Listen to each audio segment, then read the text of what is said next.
గాదె Saikrishna custodial death కేసుకు సంబంధించి రకరకాల విచిత్ర పరిణామాలు జరుగుతున్నాయి. మొదట సాయికృష్ణ తల్లి ఒక హెబియస్ కార్పస్ పిటిషన్ వేశారు హైకోర్టులో. ఆ తర్వాత మళ్ళీ ఒక అనుబంధ పిటిషన్ వేశారు సిబిఐ ఎంక్వైరీ కావాలి అని. ఆ తర్వాత ఆ సిబిఐ ఎంక్వైరీకి సంబంధించిన అనుబంధ పిటిషన్ని ఉపసంహరించుకుంటాను అని చెప్పి కోరారు హైకోర్టుని. ఆ సమయంలో ఏపీ హైకోర్టు ఏమన్నదంటే, మీరు ఎందుకు వేశారు, ఎందుకు ఉపసంహరించుకుంటున్నారు చెప్పండి అని అన్నారు. ఈలోగా మరొక డెవలప్మెంట్ అయింది. ఆ వీడియో నిన్న చేశాను నేను. కానీ నేను చేసిన సమయానికే ఏపీ హైకోర్టులో మరొక డెవలప్మెంట్ అయింది. మొదటి డెవలప్మెంట్ ఏమిటి? అది బుధవారం నాడు అయింది ఆ డెవలప్మెంట్. అందులో ఈ విజయలక్ష్మి గారి తరఫున కొత్త లాయర్ అపియర్ అయ్యారు కోర్టులో. ఆయన పేరు వాసుదేవుడు. ఆయన ఏం చెప్పారు, విజయలక్ష్మి గారికి తెలియకుండా అంతకుముందు ఆవిడ తరఫున ఉన్నటువంటి లాయర్ గారు, ఆవిడ పేరు కోగంటి రిత్విక, ఆవిడ విజయలక్ష్మి గారి అనుమతి లేకుండానే సిబిఐ విచారణ అనుబంధ పిటిషన్ని ఉపసంహరించుకున్నారు అని. అందుకని ఆవిడని కాదని నన్ను పెట్టుకున్నారు లాయర్గా. అయితే పాత లాయర్ గారు ఎన్ఓసి ఇవ్వడం లేదు, నాకు వకాలత్ ఇవ్వడం లేదు, కాబట్టి మీరు వకాలత్ ఇప్పించండి అని చెప్పి హైకోర్టుని అడిగారు బుధవారం నాడు. దీని గురించే నేను మాట్లాడాను. ఈ కేసులో బాగా రాజకీయాలు ప్రవేశించడం వల్ల ఇట్లాంటి పరిణామాలన్నీ జరుగుతున్నాయి. వాస్తవానికి ఏం జరిగింది అనేది మనకు తెలియదు. అంతకుముందు విజయలక్ష్మి గారు ఉపసంహరణకు ఒప్పుకొని తర్వాత మళ్ళీ వేరే వాళ్ళ ప్రభావంతో ఏమన్నా కాదు నేనేమి సిబిఐ పిటిషన్ని ఉపసంహరించుకోవాలి అని చెప్పి చెప్పలేదు, కానీ మా లాయర్ గారే అట్లా చేశారు అనేటువంటి మాట మాట్లాడుతోందా? ఏం జరుగుంటుంది? ఇటు తెలుగుదేశం పార్టీ, అటు వైఎస్ఆర్సీపీ ఇద్దరూ కూడా ఆవిడ్ని ప్రభావితం చేయడానికి ప్రయత్నిస్తున్నారా? బుధవారం నాడు కోర్టు ఏం చేసిందంటే, ఈ విషయంలో ఇంత కన్ఫ్యూజన్ ఉంది, అందువల్ల అంతకుముందు ఎవరైతే లాయర్గా ఉన్నారో విజయలక్ష్మి గారికి ఆ కోగంటి రిత్విక్ గారిని పిలిచి ఆవిడ దగ్గర వివరణ తీసుకున్న తర్వాత మేము మా నిర్ణయం చెప్తామన్నారు. నిన్న ఈ కేసులో అందరినీ పిలిచారు. పిలిస్తే ఏమైంది, విజయలక్ష్మి గారు ఏం చెప్పారంటే మళ్ళీ లేదు కోగంటి రిత్విక్ గారే నా లాయర్గా ఉంటారు, ఈ వాసుదేవుడు అని ఆయన మాకు దూర బంధువు, తెల్ల కాగితాల మీద నా సంతకం తీసుకొని నా లాయర్గా మీకు కోర్టులో చెప్పాడు, అతను మా లాయర్ కాదు అన్నారు. దాంతో హైకోర్టు వాళ్ళు ఆ వాసుదేవుడి గారి అభ్యర్థనని తోసిపుచ్చింది, మీరు కాదు ఆవిడే లాయర్ అని చెప్పి.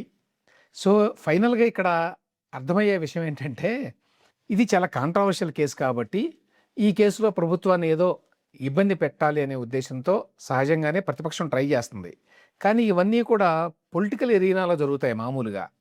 కానీ ఇప్పుడు న్యాయ వ్యవస్థలకు చొరబడి మరి ఇటువంటి కార్యకలాపాలను చేస్తున్నారు. ఆ కారణం చేతనే ఈ కేసులో ఇంత గందరగోళం. నేను నిన్న ఈ విషయం గురించి మాట్లాడినప్పుడే ఒక మాట అన్నాను. అదేంటంటే, వాస్తవానికి రాష్ట్ర ప్రభుత్వం ఏమైతే విజయలక్ష్మి గారు కోరారో ఈ కేసులో ఆ డిమాండ్లన్నింటినీ నెరవేర్చారు. అంటే సిఐ సాయికృష్ణ ఈ కేసులో ప్రధాన నిందితుడు, అతనే బాధ్యుడు అని చెప్పి ఆవిడ మాట్లాడారు.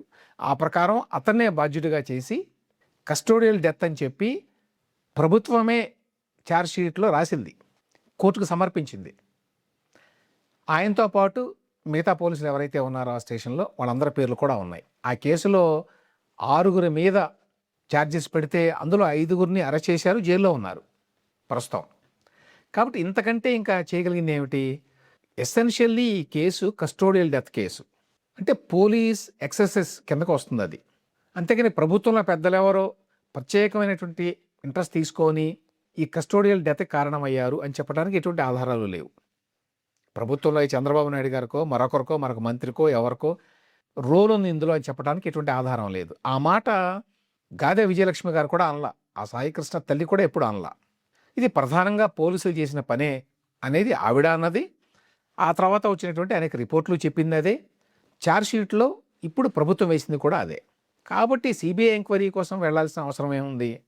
మొదట్లో అనుకొని ఉండొచ్చు సిబిఐ ఎంక్వైరీకి వెళదామని, కానీ తర్వాత ఏమైతే విజయలక్ష్మి గారు కోరారో అవన్నీ ప్రభుత్వం చేసింది కాబట్టి ప్రత్యేకంగా సిబిఐకి ఇస్తే ఒరిగేదేమీ లేదు, చేసేదేమీ లేదు. ఈ నేపథ్యంలో ఎందుకు ఇటువంటి పరిణామాలు జరుగుతున్నాయని చెప్పి నిన్న అన్నాను నేను అన్నట్టుగానే తర్వాత కోర్టులో ఏమైందంటే, లేదు కోగంటి రిత్విక్ గారే నా లాయర్‌గా ఉంటారు అని చెప్పి ఆవిడ చెప్పారు. మరి వాసుదేవుడు గారు ఏ ప్రాతిపదికన తాను లాయర్ అని చెప్పారో కోర్ట్‌కి ఏమిటో తెలీదు. ఒక విషయం అర్థమయ్యేది ఏందంటే, దీని వెనక ఏదో రాజకీయపరమైనటువంటి ఒత్తిళ్ళు, ప్రయత్నాలు జరిగినాయి అని చెప్పి అనుకోవచ్చు. దీనికి తోడు ఈ అంశాన్ని ఇంకా ఏదో పెద్దగా చేయాలనేటువంటి ప్రయత్నంలో ఆ ఫ్యామిలీలో కూడా కొన్ని విభేదాలు వచ్చినట్టుగా ఉన్నాయి. ఎందుకంటే ఈ విజయలక్ష్మి గారి సిస్టర్ ఇన్ లా అట. ఆవిడ పేరు కనకదుర్గ గారు. ఆవిడ కూడా అడ్వకేట్ అట. ఆవిడ ఒక స్టేట్మెంట్ ఏమిచ్చింది, ఈ విజయలక్ష్మి గారు రోజుకొక మాట మారుస్తుంది. ఈవిడ ఒత్తిళ్లకు లోనవుతోంది. చంద్రబాబు నాయుడు గారిని కలిసిన తర్వాత ఆవిడ మాట మార్చింది అని చెప్పి సాక్షి వాళ్ళు రాశారు. ఆవిడ చంద్రబాబు నాయుడు గారిని కలిసింది చాలా రోజుల నాడు అనుకోండి. నిన్న మొన్న కాదు. ఏమైనప్పటికీ ఆ విజయలక్ష్మి గారి మీద రాజకీయంగా తీవ్రమైన ఒత్తిళ్ళు వస్తున్నాయి. ఏదో చేయాలి ఈ కేసుని అని. అయితే ప్రభుత్వం వెంటనే రెస్పాండ్ అవ్వడం వల్ల, వెంటనే తగిన చర్యలు తీసుకోవడం వల్ల ఇందులో కొత్తగా చేయగలిగింది ఇంకా ఏమీ లేదు. ప్రస్తుతం ఉన్న పరిస్థితుల్లో ఎవరైతే బాధ్యులో సిఐ నాగరాజు, మిగతా పోలీసులు అనేవి ఆరోపణలు ఇప్పుడు ప్రస్తుతం. ఎవరైతే బాధ్యులను ఆరోపిస్తున్నారో వాళ్ళకి శిక్ష పడడం కోర్టులో అనేది ప్రధానమైన అంశం ఇప్పుడు. అంతకుమించి ఇందులో ప్రత్యేకమైన రాజకీయ కోణం ఏమీ లేదు. ఆ కోణాన్ని తీసుకురావాలి అనేటువంటి ఒక ప్రయత్నం అయితే జరుగుతోంది. ఆ ప్రయత్నంలో భాగంగానే ఇదిగో ఈ గందరగోళం అంతా జరిగింది ఈ కేసులో. కోర్టును వేదికగా చేసుకొని అని అనుకోవాలి.